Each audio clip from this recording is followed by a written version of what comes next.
The scales are balanced. Your heart is full.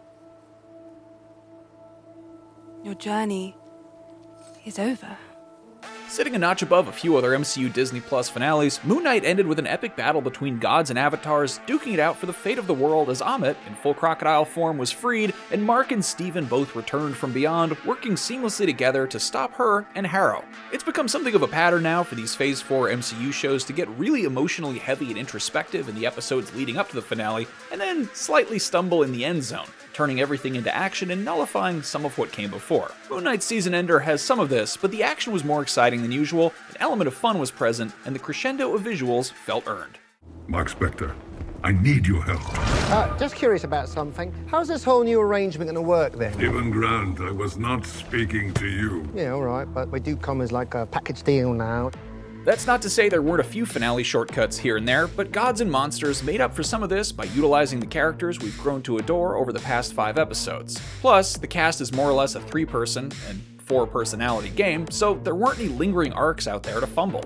Honestly, Moon Knight's action, that is to say Marc or Steven actually being Moon Knight, has been the least interesting part of the show up until now. Gods and Monsters unleashed it at the top of its lungs, giving us hero versus villain, Layla as the newly hippo goddess-infused butt kicker, and a really stunning Kaiju brawl between Khonshu and Amit. Sure, it's a bit of whiplash when you consider the rest of the show, but Marc and Steven, now joined as one and nicely flipping back and forth during the melee, kept it grounded, fun, and meaningful. The new love and appreciation that Marc and Steven have for each other gave us a fully formed Crusader, with even Steven pulling his own weight as Mr. Knight.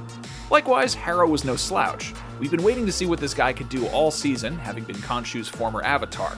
He's been mostly restrained in both voice and violence for 5 episodes, and now his chains were off. And who knew allowing a lovably loopy goddess like Tawaret to take over your body would change you into a full-fledged badass? It seems like Layla, heading out of this episode, is the hero to watch. Although she said she'd be Tawaret's temporary avatar, who's to say she wouldn't change her mind? This whole element of the finale was excellent, allowing star May Calamaui to join the supernatural fray in a way that felt right and fit the show's format. As for Khonshu, he got to further straddle that line between ally and a-hole. As a cosmic being truly devoted to stopping Amit, and one who does keep his word, he's still sneaky as ever. It's cool to have a character like Khonshu around, as it spices up this supernatural saga with someone who's both honorable and crafty. Now, digging into the Jake Lockley of it all, we finally got the full reveal of this shadowy, more violent third persona. Slipping Jake in there during the end fight with Harrow could be seen as a cheat, but let's be real, it's vastly more interesting to tease Jake as a powerful can of whoop-ass force off-screen than it would have been to just see Marc and Steven and Layla best Harrow in a normal super fashion. This way, Jake Lockley gets to take us out of the episode as the big lead-in for a potential season 2. Hoy te toca perder. Wait.